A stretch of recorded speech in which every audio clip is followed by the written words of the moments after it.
Since the beginning of the 20th century, Westerners have been traveling to the East in search of spiritual wisdom. By the 1950s, Eastern meditation masters were coming to the West and establishing meditation centers here. This is the story of those journeys, East and West, towards refuge.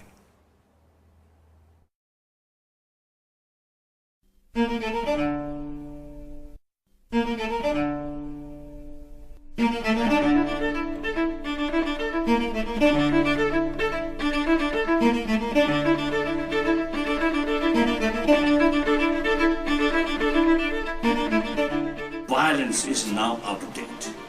So, the non-violence... Even though we have all the comforts Western society has to offer, there still seems to be something missing. There's an increasing spiritual hunger. Many are seeking spiritual refuge in Eastern thought. Westerners are now taking refuge in the path of Buddhism.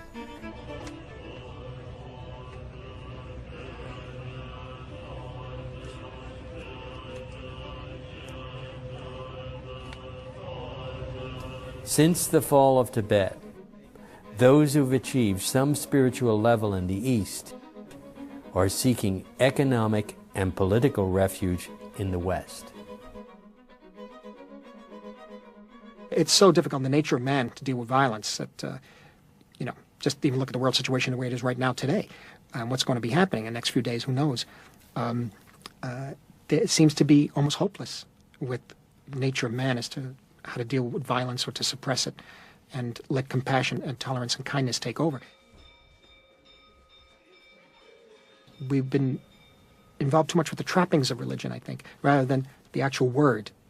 And I think to a certain extent, Buddhism might give us an insight and almost a rebirth of the very essentials of what, for example, Christianity preaches.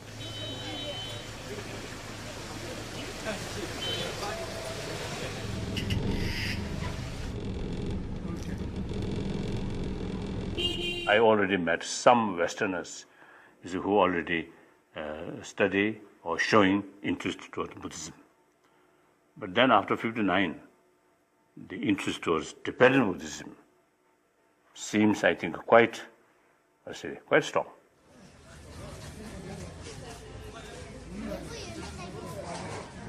I think image of Tibet or Tibetan Buddhism, and blood drinking or that kind of thing, and also those deities with sort of sex or like that. So I think nowadays, certainly I think those more serious people, now they really getting, I think, the profound sort of understanding about what's Tibetan Buddhism.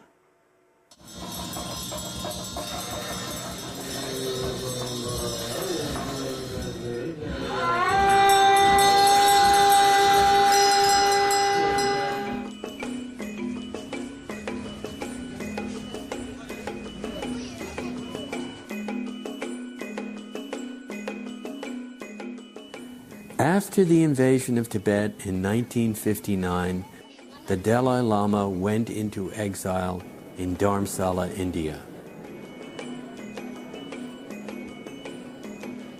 In 1959, Suzuki Roshi came to San Francisco and set up the Zen Center in the Bay Area. The influential Chogyam Trungpa arrived in England in 1964, and in 1973 set up centers in Vermont and Colorado. Since then, interest in Buddhism has exploded. Many Hollywood celebrities now call themselves Buddhists. It's the hardest thing in the world to do, to be mindful, to be present, to be living your life right in the present. I can't do it.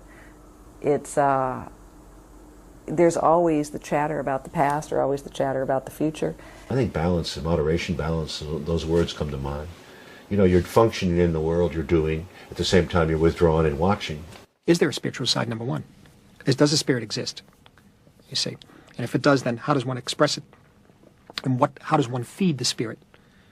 You know, if it does exist. Not to have fun is never a Buddhist motivation. To have fun is actually the purpose of practicing the Dhamma. I mean, the enlightenment is the highest form of fun. I think there is a deepening understanding that a true spiritual path isn't necessarily going to solve your problems. Maybe it's going to bring up problems which one has up to now managed to outrun and not have to face. They say the teacher is like the finger that points at the moon. So you don't concentrate on the finger, you concentrate on the moon. And what is the moon? The moon is your own mind. And the point of zazen and practice is to know ourselves, to know our own mind. You have your own backgrounds, you have your own upbringing. So in that sense, I think we're coming to another new dimension of the teachings of the Buddha. And Buddha said at times the teachings must be flexible so that you can incorporate it. So I think it's coming.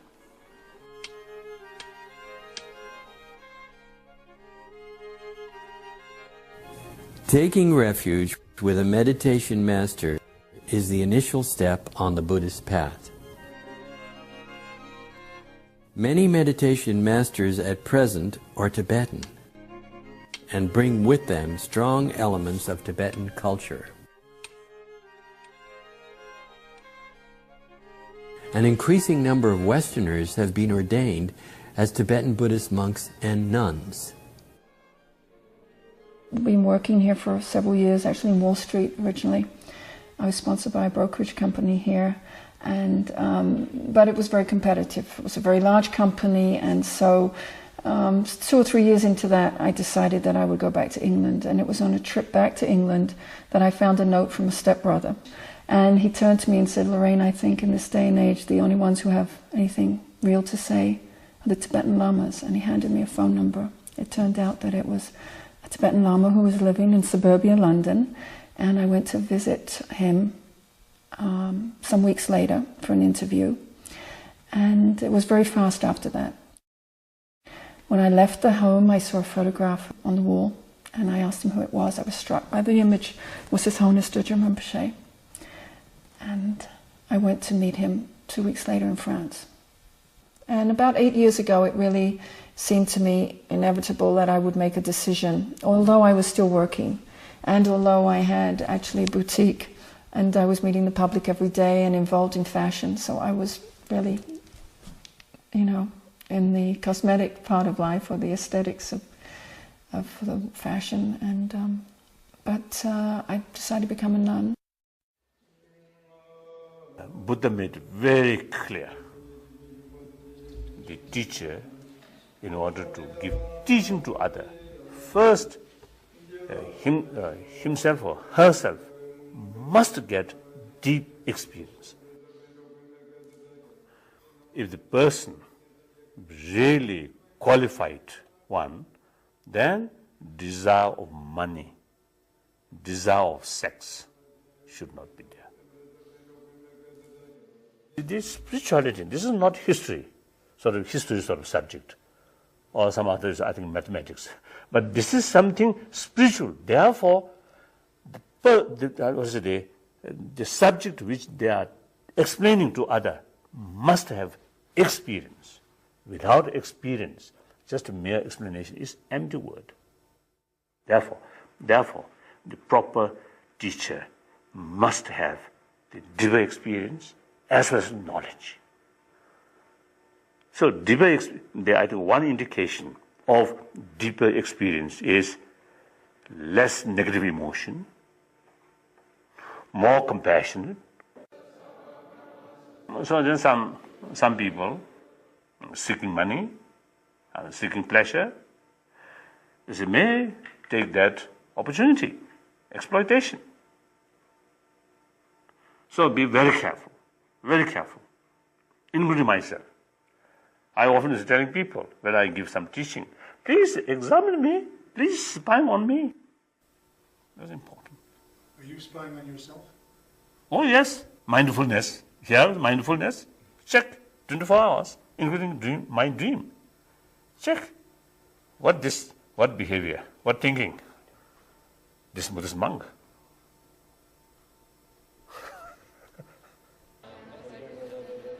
Buddhism emphasizes that one should examine carefully rather than follow on blind faith. David Chadwick was ordained as a Zen priest by Suzuki Roshi. When Suzuki Roshi lectured about precepts, when he got to the precept about don't sell drugs or no, don't sell intoxicants, he sometimes would say this means don't sell Buddhism, because he seemed to be more concerned about his students' intoxication with the ideas around Buddhism and practice and enlightenment and all that than he was about their being carried away by drugs. Because of the writings of D.T. Suzuki and Alan Watts and the Beat poets, there was a lot of interest in Buddhism because it had gone beyond, they'd run into a dead end with existentialism and with the sort of nihilism that had developed, right? And a door opened where there was something they could do. So many of us were reacting against regimentation and all the rules and control of society. We'd become hippies. We were into do your own thing. We came to Zen Center and we find ourselves following schedules, sitting for 40 minutes with our legs crossed even if they hurt. So yeah, there's all sorts of little almost military aspects to at least studying Zen with a community or in a monastery or at the temple. But, well, it's like being a ballet dancer. You want to be a ballet dancer, you've got to be disciplined. I mean, at least you've got to go through a period of discipline.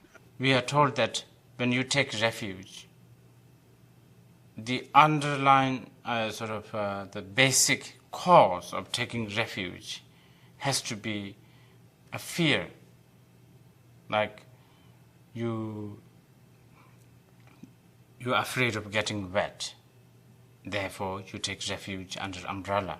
See, we're always taking refuge in something, right? In our hope, in, our projected desire, in our revenge, in drugs, in food and sex and whatever. And I don't think there's any need to give up anything in particular, but to take refuge in big mind is it's quite a leap. It's not easy to do, and that's why we need each other. We have to work on this together, even though institutions and people, we always irritate each other.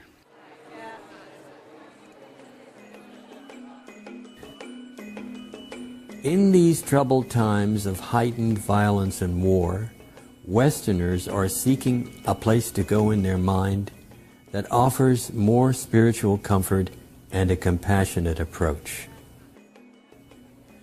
The emphasis on self of the me generation may now be giving way to a more interdependent attitude. Sakyong Mimpam Rinpoche is the leader of Shambhala International and the son of Trungpa Rinpoche. We're taking refuge in our own ability. What is our most innate ability is that we are all Buddhas and that we are all enlightened beings. That's what Buddha literally means, is a sense of total enlightenment. And enlightenment here means compassion, wisdom, understanding, skillful means, knowing how to conduct oneself. So the process of taking refuge is taking refuge in our awakened quality, in our basic goodness, in our undeniable quality that we are fundamentally good and pure people, and that a lot of times we don't recognize that. A lot of times we don't have confidence in that. So we need a ceremony. We need a ceremony to say, I am a Buddha.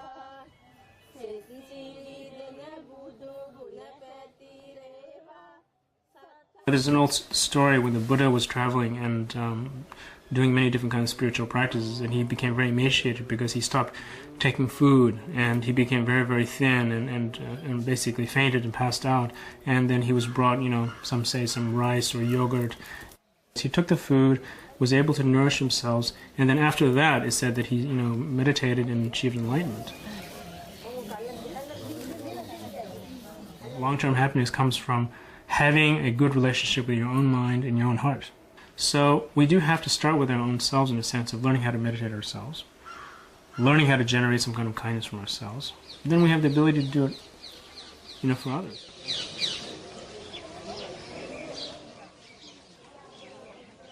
I think Buddhist concept, not just the single-pointed meditation, that sometimes may bring stability, but not necessarily sharpening your mind. Mind, of course, firstly, quick reaction. Then second, and the quality of sharp mind is penetrate. Not only the superficial, but more penetrate, deep down. And also the awareness, the consequences, so rapidly. Yes, if this is so. But there are also repercussion. This may happen, that may happen. These are the, I think, quality of sharpness of mind. Today, people seem willing to explore areas that were previously dismissed as fantasy.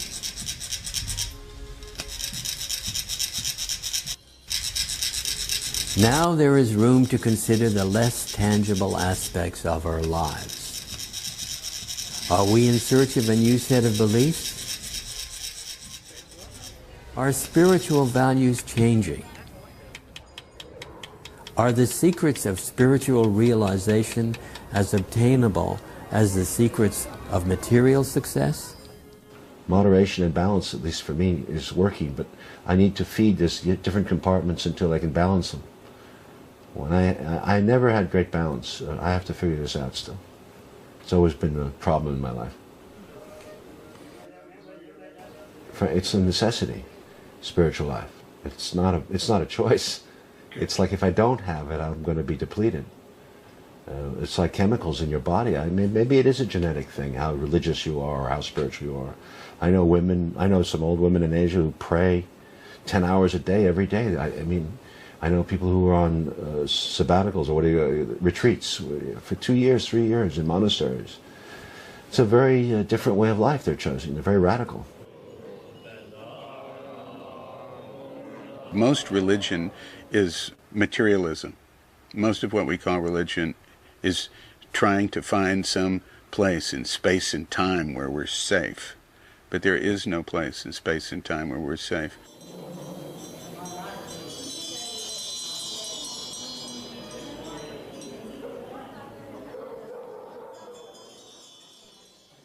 Philip Glass is a composer and a Buddhist. There's no doubt that Tibetan Buddhism has had a tremendous impact on the West already. Buddhism generally has been coming to the West probably for the last 100 years.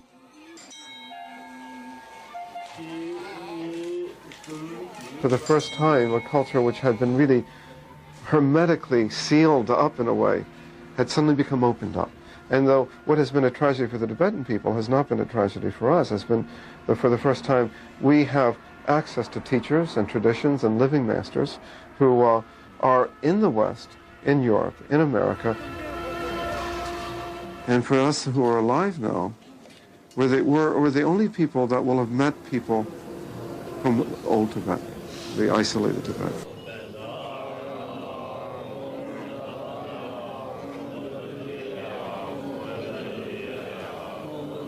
Nothing more definite than your own death, and that addresses the whole question of your impermanence. So these are ideas which in the West we almost always are in the process of denying. We deny the reality of our own death, and we deny the fact that our own impermanence. So Tibetan Buddhism is is seeing the way things really are and the way our life really is, instead of creating a life of fantasy, fiction, and denial about things that we'll never be able to deny ultimately.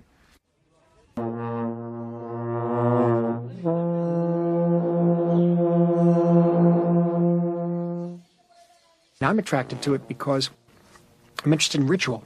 Buddhist subject matter has always been fascinating to me because of the nature of the behavior of many of the Buddhists that I've seen, how they behave personally, and also behavior and the ritual of the religion itself. Not that I can understand everything that the ritual signifies. Many artists, filmmakers, and creative people are fascinated by what they've seen of Buddhism as it moves towards the West. Some of them have taken refuge as Buddhists. Others have produced major motion pictures about the life of the Dalai Lama and the concept of reincarnation and the fall of Tibet. If we go back and think about how Buddhism started from the very beginning, it was started by Prince Siddhartha. The name Siddhartha literally means every wish fulfilled. Siddhartha's every princely wish was fulfilled. All his time was filled with sensual activities and distractions. He was constantly protected from any unpleasant realities. At a certain point, he decided he didn't want to live in fantasy and illusion anymore.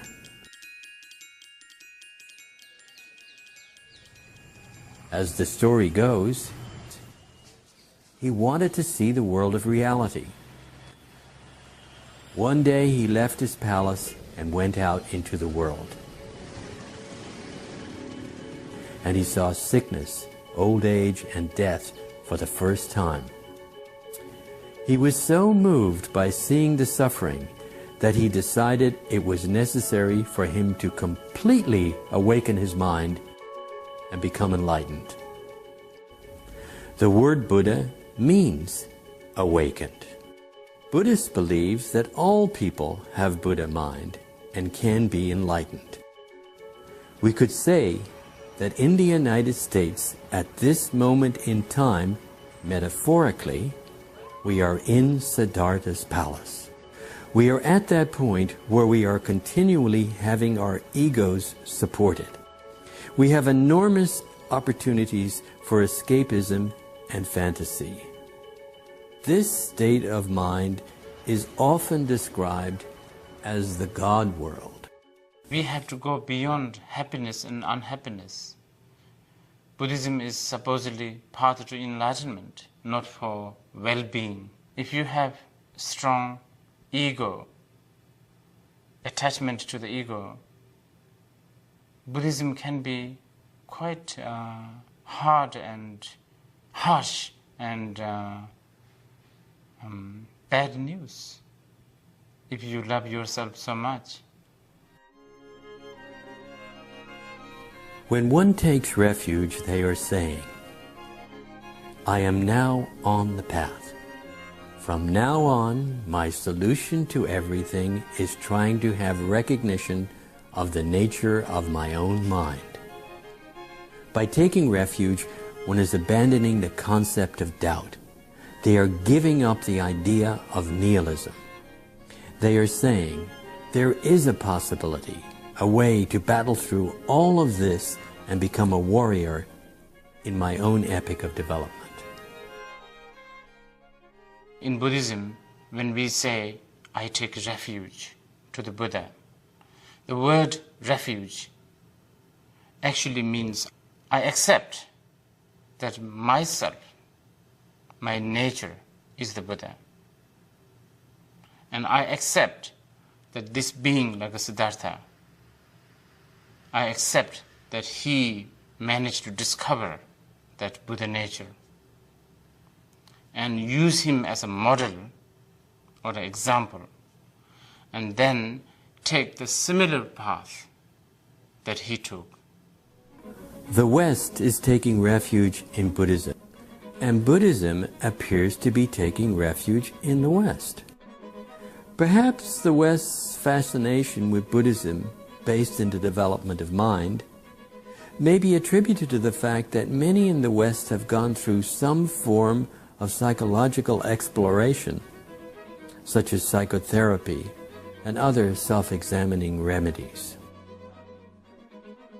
Zangzar Khensi Rinpoche is an abbot of a monastery and director of the film The Cup.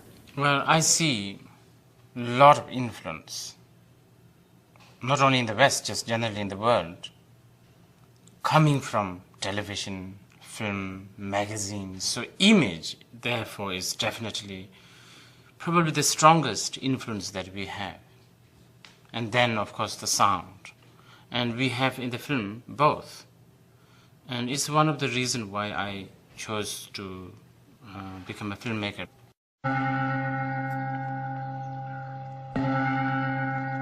Why not become the influence instead of being influenced?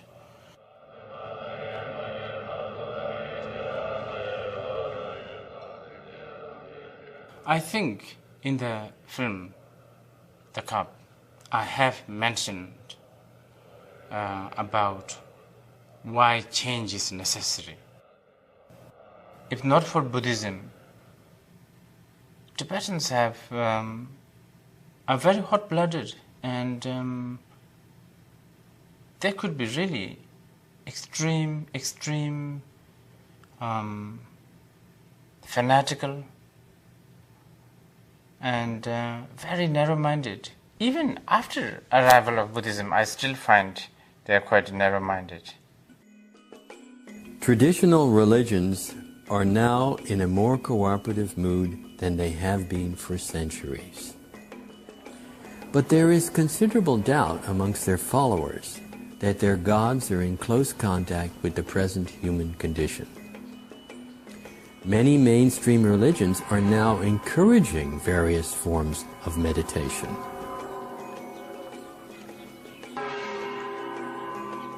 But because Zen and Buddhism are new in America, there's an idea that they're more pure, that they are more effective, that they're more real and sincere than other religions. Now in Japan, they tend to think of Christianity as more sincere and pure and real, and I think of Buddhists as sort of an old dead religion. It's just priests are only interested in money and drinking and stuff like that. But, you know, Buddhists are not necessarily any more enlightened than Christians or atheists or anybody.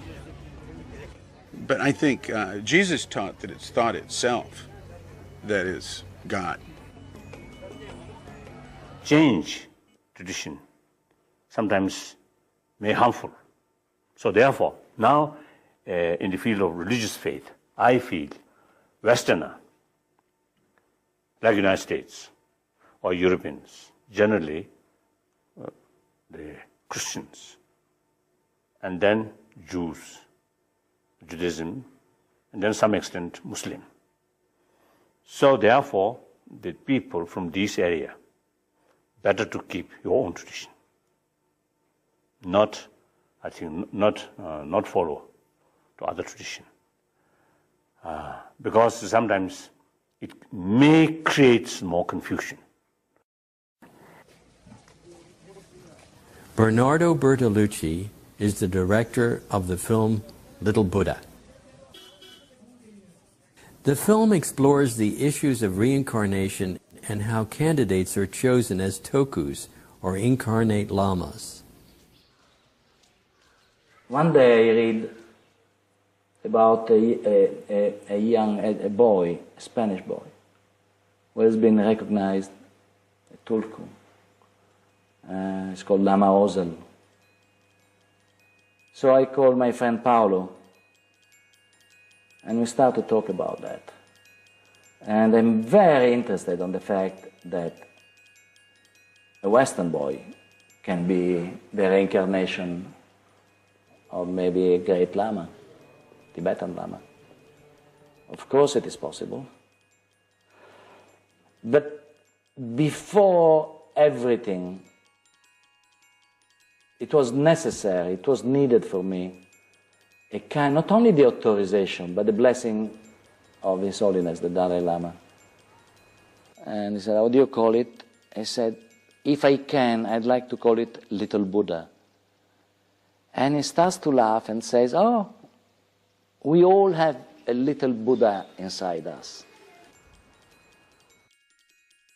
And he said, yes, it happened and it can happen. And it was, he was incredible because he told me, you know, we have to be careful sometimes because sometimes this, finding this reincarnation is a rip-off. I said, what do you mean? He said, you know, maybe there is a monastery, very poor, which finds out that somebody quite rich in the valley is expecting a baby, so they get excited, say this baby will be a tulku, so we can get some money. And so he said, there has been a lot of speculation about tulkus, and so like he warned me very honestly about the fact that not every tulku which is found is a real thing. Power, money, sex, control, I mean, it's the same old story wherever you look. It's in Buddhism, it's in Christianity, Islam, Hinduism, you name it. It's in business, it's in anywhere you look. It's human nature. One of the problems in Tibetan Buddhism, because of you know, this tantric aspect, I mean, certain lamas use that and to seduce women into thinking that there's something special and that they're going to be tantric consorts. Annie Tenzin Palmo has spent 12 years meditating in a cave in India. She has also founded the first nunnery outside Tibet. Well, I mean, you see it, of course, in Buddhist magazines. Everybody's His Holiness or His Eminence nowadays, you know, and nobody just wants to be an ordinary Khenpo. They have to be a Khenchen, you know, a great Khenpo. And, of course, some lamas present themselves like they are the film stars. Right? In a traditional society, someone who was really going to become a practitioner, you know, you give it a lot of time. It takes, you're slow cooking, you're not on a microwave. And nowadays people expect, you know, to get instant realizations in a weekend tantra course. We undervalue ourselves continually by identifying with all the wrong things, by identifying with our gender and with our body and with our conceptual mind, with our memories and with our belief systems. This tremendous emphasis on being happy and being fulfilled, and that our fulfillment and happiness depends on things exterior to ourselves. So in the West, people have too many possessions.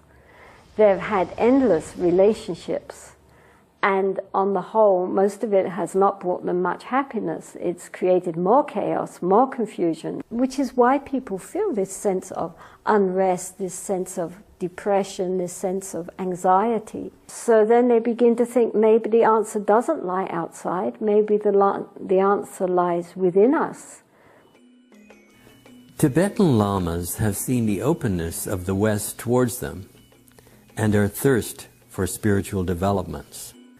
The lamas have found a welcome refuge in this society. Two Tibetan abbots, called the Khenpos, have built a traditional Tibetan monastery in Delaware County, New York. Definitely, I think the Buddhism is finding good refuge in Western countries because the Western, as we said before, the Western, all the practitioners are quite educated and intellectual, and also they're looking something deeper meaning of their life and the meanings of the existing, and I think Buddhist is offering those answers or giving those answers, and therefore we think is finding good refuge in the West. Until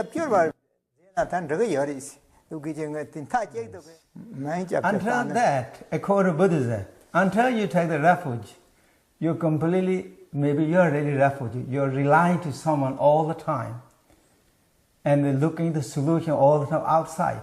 But when you take the refuge, you become self-equipped and independent, and you freedom. You have every opportunity, every equipment to be yourself. Therefore, when you take refuge in the Buddhism, take refuge in the Buddha Dharma Sangha, you are in the freedom and you are independent. And then that's it. You can celebrate Independence Day that time. This country has the great right and great freedoms, so we definitely take the refuge to the freedom of the Americans, all the rights and independence. We like also all the modern technologies too, so in a way, those are great. Even though we don't know too much about those things, but we enjoy the television, we enjoy the telephone, we enjoy the computer, the email, and all those things, the modern common and a fax machine. So we enjoy, definitely. But more than that, we really enjoy and appreciate, and we take refuge in the freedom that what the American offers, or this great country, or the Indian offer to us. America is a country that has been involved with freedoms of all sorts. Religion in this country is seen as a freedom, not as an oppression, as it is seen in Europe. At this time, many people are getting involved with Buddhism. They are just beginning to learn the language. In Buddhism, the path is not a path that's laid out, that you say, oh, this is the path, I'm going to follow it. It's the hunter's path. It's always changing. There is no path. You look for the signs of the animal. You look for the scat of the animal. We are uncomfortable with the concept of blind faith. Our Western education has taught us to think everything through and come to a logical conclusion. This logic leads us to seek a path that is less dogmatic and more open to individual needs. We need a way that has more freedom and choice, which is in line with the visions we have of ourselves as Westerners. His Holiness Shempen Dawa Rinpoche, son of His Holiness Dujum Rinpoche, has many centers in the East and West. You've got to dissolve the notion of the path itself. And the Buddha, who is Buddha? And what is Buddha? It's none other than our own enlightened awareness. We are all enlightened beings, except we're confused by our emotions.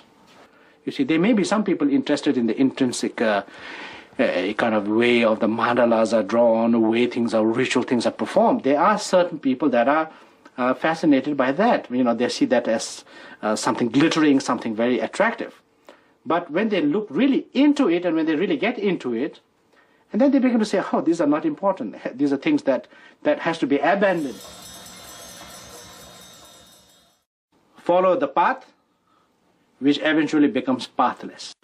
The time now where so many people are interested is a result of what has been laid by great teachers. It's their prayers and aspirations are being fulfilled now. So in the sense of it, I think we are now, my generation of teachers now, or lamas or whatever, we are learning how to communicate that to you all.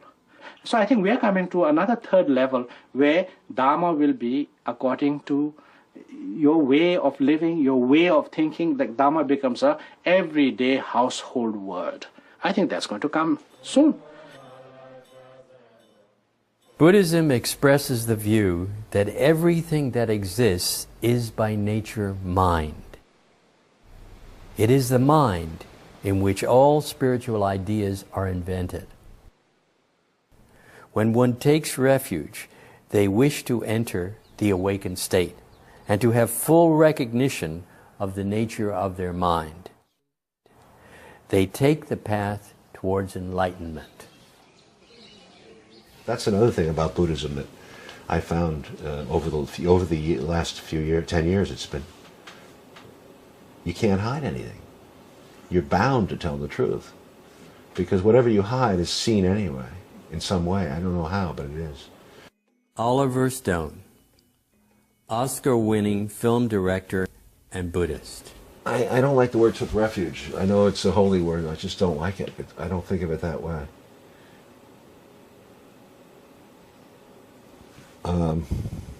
Entered into, studied, a student of, shared a bit of the experience. I never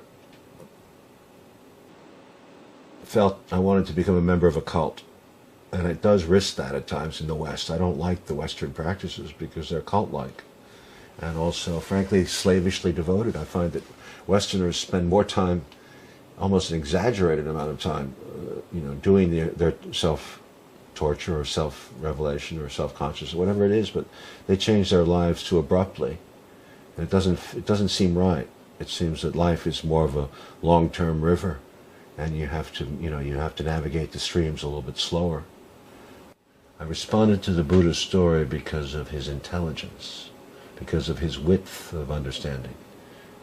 And then, of course, he has to find another road. He leaves his home. That's the beautiful story. It's a great story. And of all the Savior stories, I believe, I like that one the best. I don't like the concept of coming down and getting nailed to a cross. I find it very brutal. And, I don't know that it's necessary but maybe there's an old feeling that blood is what does it. The West has had more respect for the blood myth than the East, probably.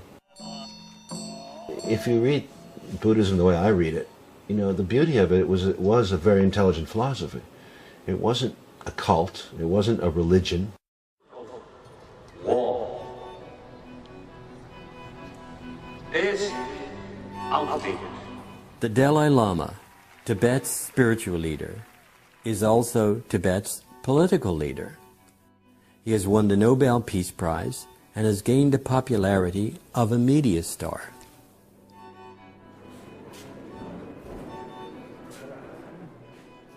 Then I think one important, the very purpose of Buddha Dharma, I think, like any other tradition, change of our emotion.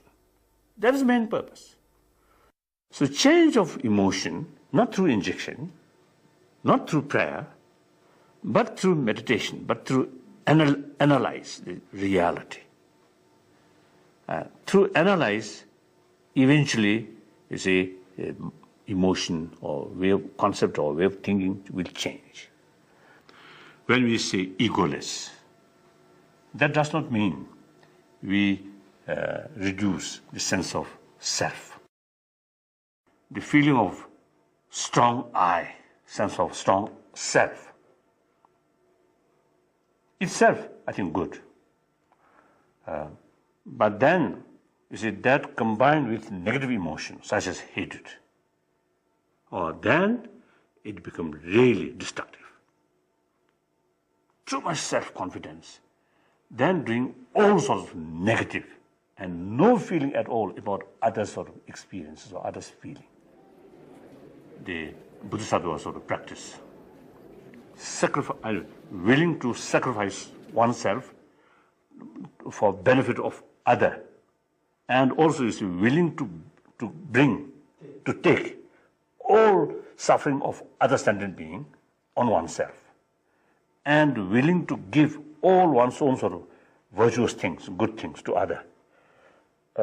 In order to practice that, unless you have very strong sort of determination or willpower and self-confidence, you can't practice that. So in order to practice that, the very strong as a sense of self, very strong self, very necessary. The Buddhist lamas coming to the West are seeking spiritual refuge in a better economic and political environment for their spiritual practice and life. It is the Westerners' fervor and enthusiasm which encourage so many lamas to offer their wisdom to the West. Tibetan sort of tradition is only important for the Tibetans. What had happened in Tibet was something sad and all that. But it has brought a lot of good consequences too. If not for what had happened to Tibet, none of these great people, such as Chogyam Trungpa, would have ever come to the West. Tibetans are taking refuge politically, economically, to the rest of the world.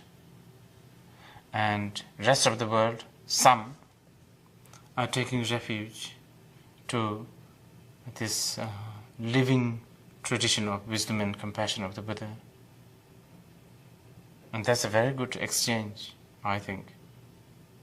Out of material facility. Melissa Matheson wrote the script for the film Kunda about the life of the Dalai Lama. What is Buddhism about? And I've just gone from the big, elaborate, mysterious, fantastic picture of, Tibet on top of the mountain to what the people sitting in the room quietly are about. But you do see that this is about what's inside you, that it's about it's about your inner sense of responsibility and kindness. And do you need to live in the highest place in the world on top of a mountain to practice it, to be it? No. You could be living in a jail with guys, throwing feces at you and have it. So Tibet will survive without Tibet. There is something very particularly attractive about the Tibetans to Westerners. And there is a dignity in these people that is, I think people hope it's a little contagious. And there's a joy because they are a joyful people, and there's laughing, and there's lack of self-consciousness, and there is an intrinsic happiness. And I think you see it. Everybody's a Buddha, everybody is been your mother, and so everybody's interrelated, and they have a belief in the interrelatedness, the interdependency of their experiences with one another. They don't quite get the way we live. They're kind of astounded at our bubbles, that we all live in these bubbles of anxiety, which they find terribly amusing and just don't understand why we don't see that it's all an illusion, so to speak, and we're very tense and dealing with our little moment-to-moment stuff. Coming back to Hollywood, even if it's the new trend, I see people kind of trying to trim down the excesses of their lives. And the more you trim down, when you keep trimming, you're just finally left with yourself. Tibet by nature was a hierarchical culture, and the West is a free and democratic culture. Now Westerners are realizing there is considerable difference between Buddhism and Tibetan culture. Lamas are also realizing that freedom here is an absolute right and an individual responsibility. If Buddhism is to succeed in the West, there can be little doubt that it will have to reflect attitudes of Western culture. You could take aspects of the religion to supplement your own, or even aspects of the religion to supplement your own ethics, your own way of thinking about society. Martin Scorsese directed Kundun, a film about the life of the Dalai Lama. I'm not Buddhist, so I don't really understand the finer tenets of Buddhism and that sort of thing. But the one thing that I aligned myself with were the people, and the idea of the religion, the idea of compassion and kindness and tolerance, and ultimately pacifism. And I thought that for me is something that has to be explored. Working with them created an atmosphere very much unlike any movie I've ever made. It was extremely difficult to shoot, but on the other hand, it was one of the greatest, vacation is the wrong word, but one of the greatest motion picture experiences I've ever had. It was like a retreat. The normal frustrations of making a film, particularly on location, there were times I was, quite frustrated and upset and that sort of thing. But at the same time, as I say, it still was one of the greatest, it was probably the best experience of shooting a movie I've ever had. In a practical way, it was how to balance feelings of frustration, anxiety, anger, how to balance it in your mind and your heart so that it doesn't do you in. There's certain things that are just not going to change. They're not going to change. You better go with it. Deal with what the issue is, you know. Try to work it out, you know. Other things that can be changed, try to do it constructively. That's all. And put things in literally put things in a degree of importance. Because so many things go wrong each day, you know. But then take that experience from that set and apply it to the everyday in real life. And it has helped somewhat. I mean, it really has. It doesn't mean I don't have the difficulty of doing films, I don't have the difficulty in daily life, but it's, I mean, as I say, on a practical level, it's helped somewhat.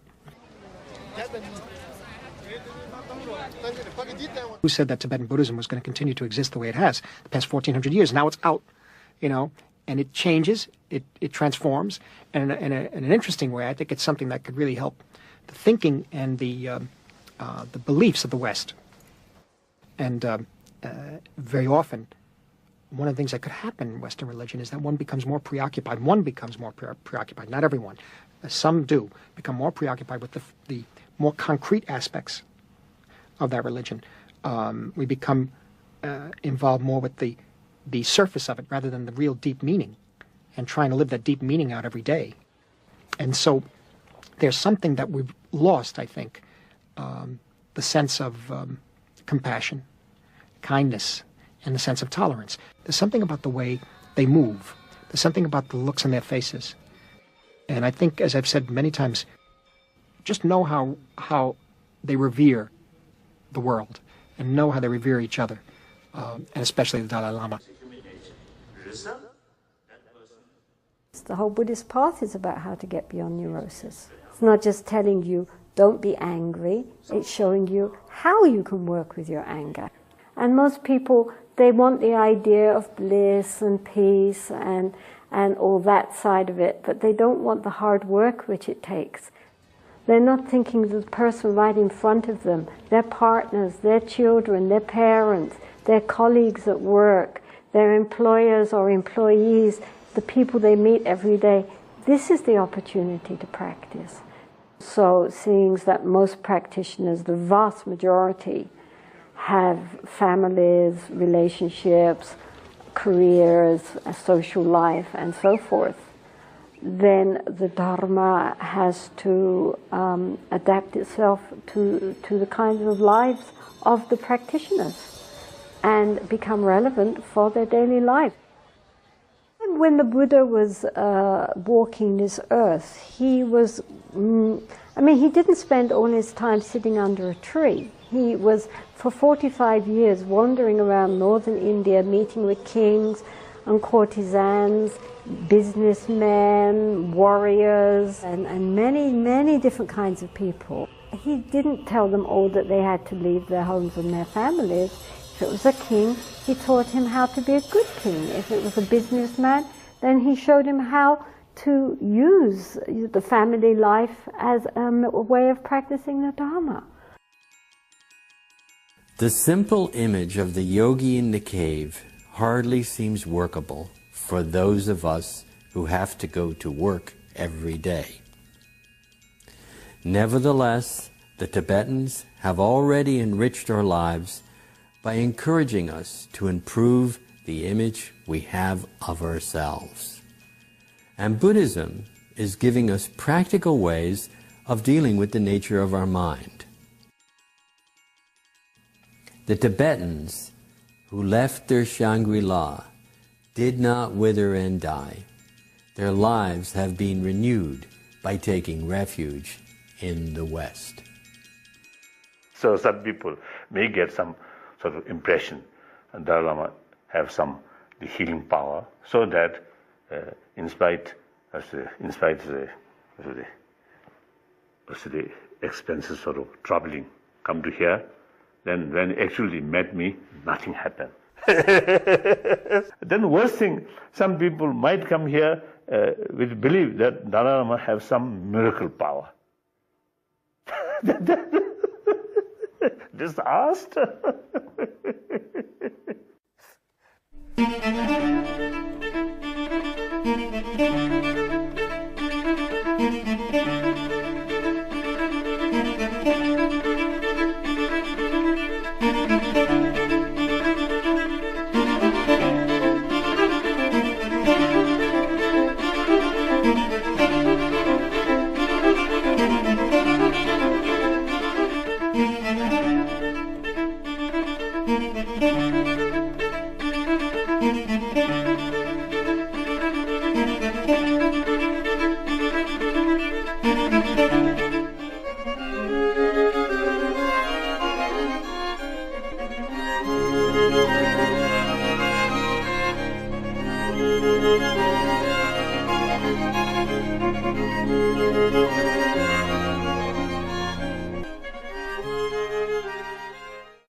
Rinpoche, is Buddhism taking hold in the West? It seems nowadays some scientists, especially in the field of brain or human psychology, human sort of the people, scientists who are sort of working about human emotions. Now it seems in that field, Tibetan Buddhism, I think some potential to help them. And also we also can, I mean, what's it useful is to learn their result of their experiment. Western sort of scientific sort of way, and Buddhist explanation mainly based on experiences. I think through jointly, perhaps I think helpful. In what way is it helpful? I think Buddhist theory, the theory of interdependency. I think that theory, even the politician or businessman, I think that is that sort of concept. I think help to widen their perspective, perception. Some my friend, Westerner, who later used to told me, because of Buddhist sort of concept, you see, they survived in spite some personal tragedies sort of experiences. Some of them, some told me, unless they have that kind of new sort of concept from the Buddhist sort of way of thinking, he or she is really passing through very, very difficult sort of period. But they survived because of the Buddhist concept. What about people in other religions? Certainly, remain as a Christian. But at the same time, take some Buddhist sort of concept of sort of, what to say, I think I feel one sort of the concept, the Buddhist concept, mother sentient being, all sentient being, not only human being, but all other sort of sentient being is considered something sacred. Respect their life, concern their welfare. I think that's good. Do you mean people should not change their religion? You see, in early 60s, I have one Polish lady, one old Polish lady, who really helped a lot for Tibetan refugee, and eventually become a very sort of close friend. And then she originally a member of Theosophy. So they eventually a lot of sort of attraction towards Buddhism. I think because through my sort of the personal sort of, I think, friendship. Then I think when she passed away, I think her age, I think 80s. So at the time of her sort of death, or just before his death, it seems in her mind some confusion. The Buddhist concept and concept of creator seems to some sort of confusion. Has the movie Kundan about your escape from Tibet made Buddhism popular? The real Buddhist story is it cannot act by one ordinary person. Of course, to us like that, to either Christian, ordinary human being, you see, acted, no matter how sort of expert actor, can't act the real Jesus. So similarly, in Buddhist case also it's the same. However, you see, one good actor acted as a Buddha, and some story of his as a part of his life, certainly is useful to, to reach Buddha's, I think, basic message of Four Noble Truths to millions of other people. So similarly, Kundan, about my story, I think some, I think I'm helpful in the sense to promote awareness of Tibet and awareness of me personally. When I give this public talk, when you see there is a large number of people who came, then at the beginning I always make clear, if someone is come to here with great expectation, that's wrong. I have nothing to offer to you, nothing, except some of my experiences. Did you have to study to become the Dalai Lama? I think I started to learn by heart some of the text. I think my age around 6, 7 years old. So still, whenever I have time, I study or remind those texts which I studied before, some new text. Still, I'm reading whenever I have time.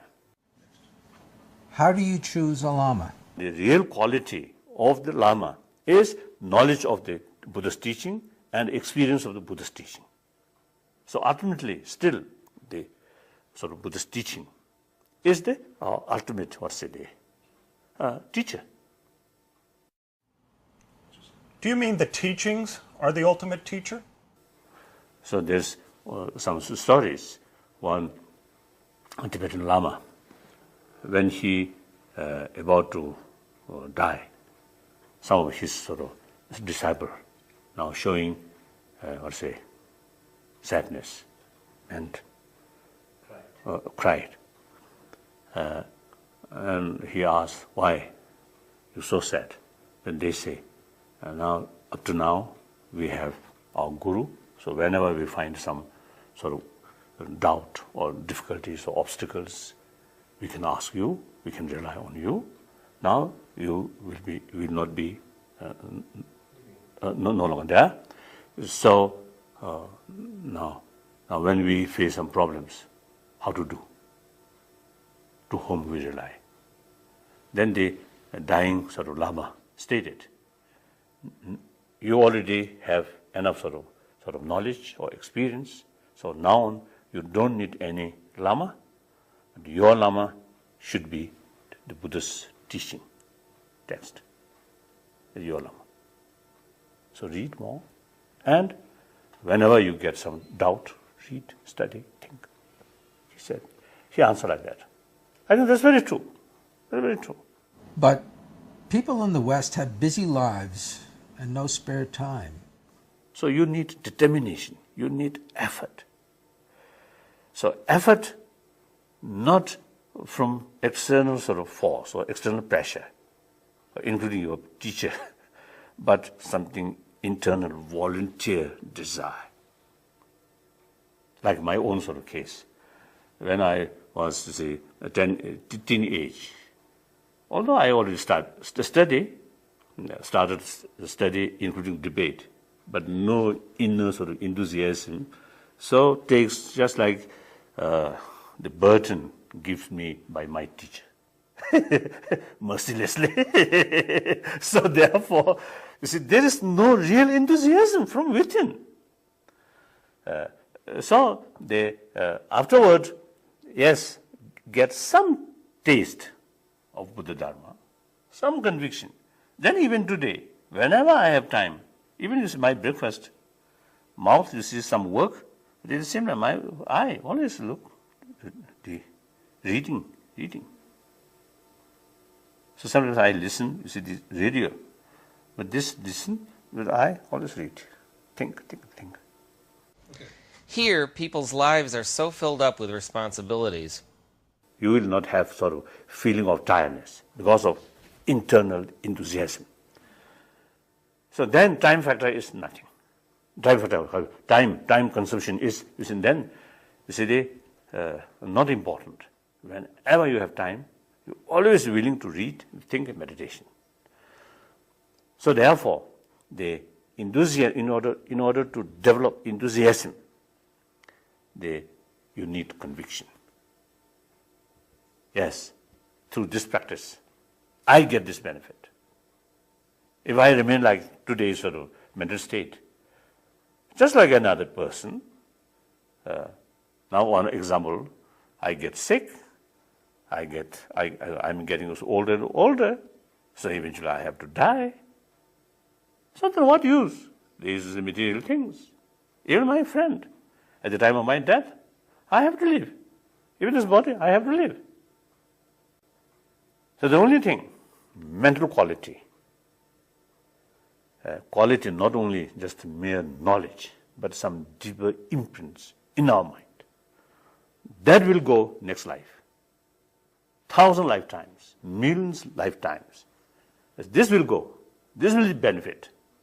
So through that way we'll go to Buddhahood.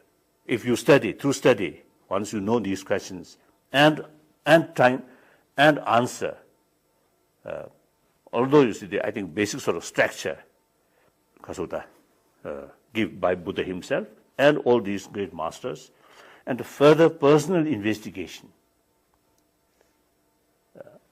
then you get more conviction. Conviction brings more enthusiasm. Enthusiasm brings more effort. More effort brings better result. So that's why you see they need.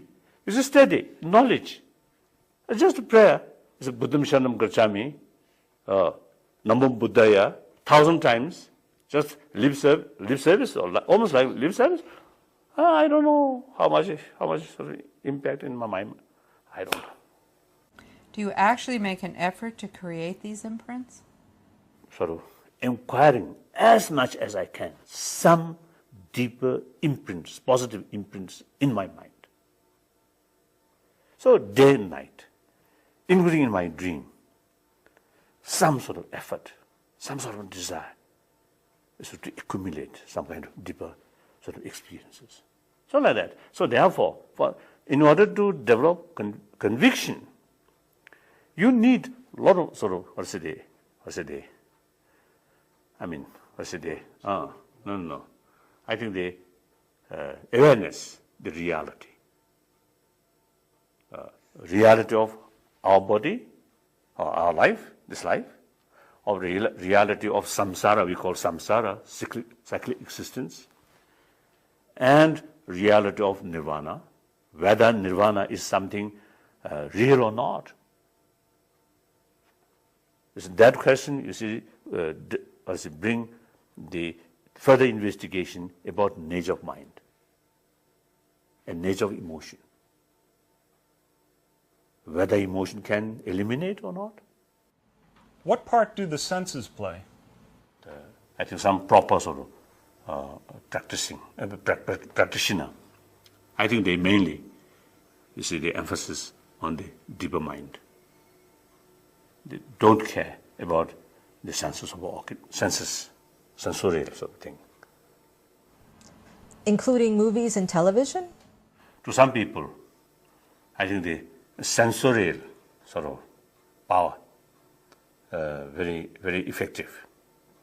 Well, then pictures, sounds, smell, I don't know. Smell and taste, I don't know. Otherwise, you see the image or art in the form of picture or form of color, form of sound, I think really touch their deep insight. But some people may not that. I think one example, I think in the past, I think one under Milarepa, I don't think. I think he don't care what's sound, or picture. I don't think. He always used his deep sort of insight, not relying on sensorial or say experiences. I don't think. I think, roughly speaking, may not be right, but my impression, I think in the ordinary people, or in some people, I think usually they always sort of, their mind go outside. So and there is for such people, I think through music, through some sort of visuals. Now, I think certain positive as well as negative sort of message, imprint, sometimes unconsciously. Is Buddhism okay for everyone? There are many different causes and conditions, and different sort of different background. So accordingly, we need some kind of approach. We can't sort of treat them same way. They look on the surface. Yes, some mental disturbance there. Then one method for all. Wrong, I think. Is there one true faith? Like, I think, body or immune system, the person's mental sort of structure. Some are quite sort of strong, some are weak. So accordingly, we need different method. So variety of people. So need variety of method. Therefore, I always telling people, we need variety of religion, variety of philosophy, because of that fact. No matter how Buddhism is sophisticated, cannot satisfy variety of people. So we need variety of religion. Why is there so much more violence and unhappiness now? Modern technology and human sophisticated mind or smart brain, just a mere sort of smart brain, these two combine without proper warm heart or proper sort of motivation, or modern technology, human intelligence, guided by negative emotion, then immense destructions. So that, to me, that also is one, I think, clear sort of confirmation that we need more effort to increase compassion, sense of caring, a sense of, I think, the awareness, entire humanity as a member of one human family. I think that's very important. What is the meaning of mindfulness? Sharpening your mind, at the same time, because of basically your sort of attitude, you still remain very calm. I think that we need. Just stability, calm mind, without much of thinking, that also not, I think, not wonderful. Not something very good. Clear? Oh, why? I think some of the birds, some of the pigeons, they're very peaceful. When they feed and fat, and no images of threat, very peaceful, very calm, very holy. So, yeah, dull. Because as a human being, this is intelligence. I think, potential of visions. Think about the future. Think of many things. So that's one, I think, good quality of human mind. But at the same time, that also sometimes bring more anxiety, more fear, more doubt. As a result, more disturbances. So sharp mind doesn't solve the problem. Sometimes some people, their mind very sharp, but so much ups and downs. So that disturbs their mind. and eventually ruin for their physical health also. What is sharp mind? So one part of the quality, I think here, that sharpness, mindfulness also there, your mind focusing one particular subject.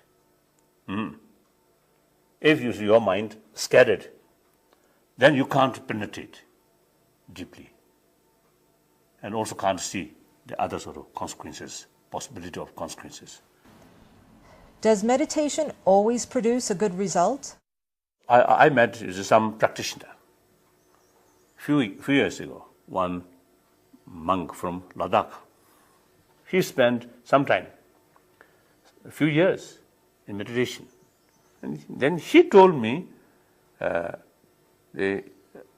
before retreat, his mind sharp. He learned easily. After a few years of meditation, and he found his sharpness of mind much reduced. And he inquiring, what happened? Of course, I have no clear answer, but there is possibility, two possibilities. One possibility is the real sort of samadhi, the single-pointed mind. There we should not only just your mind live on one single sort of point, but you should have full alertness of mind. If you emphasize on just a single-pointed, without moving, or neglect about sharpness or about the alertness of the mind, then there is danger. It's harmful to reduce your sharpness of mind. This is one thing. So meditation can become illusion. Some Chinese, inquiring me, some of their master, so meditation there. It seems it's a single-pointed mind is an experience of single-pointed mind. Seems great, seems good, but the person becomes something very cold, not much sort of sensitivity. So some Chinese inquire about that. Then again, I told two possibilities. One, again, is a similar thing, as I mentioned earlier. The second, the interpretation of emptiness. If go wrongs, then that also happen. Yes, all are just sort of illusion, just mirage, no real one. So, because of that wrong conception, then feeling reduce. Is it different with the tantric practices? In tantric practice, now some method, you see, to reduce or to withdraw, you see, the grosser level of inner energy with that in a grosser level of mind through some technique. You see, the press these veins. So unless proper guidance, you may die. You may get a heart attack. So there is dangerous. Danger is also there. What is emptiness? According to some Buddhist school thought, they say the ultimate nature of that mental state, completely purified of mind, that very nature is emptiness. Therefore, in order to experience that kind of emptiness, you should meditate on emptiness. Do you have to be a Buddhist to become enlightened? Now, the enlightenment, according to Buddhism, is in the definition of enlightenment according to Buddhism. That kind of enlightenment achieved, I think, should be Buddhist. But then enlightenment, some other sort of as an interpretation, according to Christianity, according to Muslim, according to Hinduism. So when you say enlightenment, there are different sort of interpretation, different meaning. So according to each sort of meaning or different interpretation. You need sort of their own, method.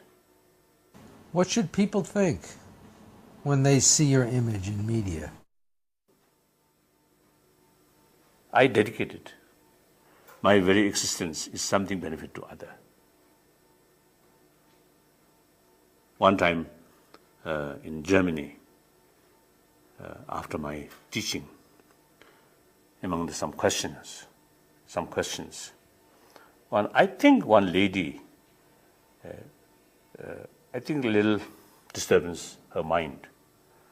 So she expressed in her questions whether permissible she considered me something close friend to her. Then I answered, whatever way you get some immediate sort of benefit, you can think, no problem.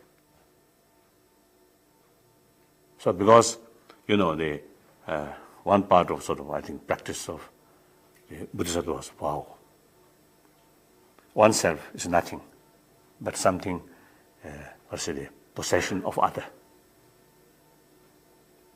Okay? So whatever way some uses even if you use my physical, as of course as a Dalai Lama, I think it will never happen. But theoretically, if one day I become a slave for some benefit to someone, yes, that's my duty to serve, to work, because I dedicated my whole sort of body, speech, mind to this end being. That's my prayer. Not something special to me. All the people, who take Bodhisattva vow, should practice that.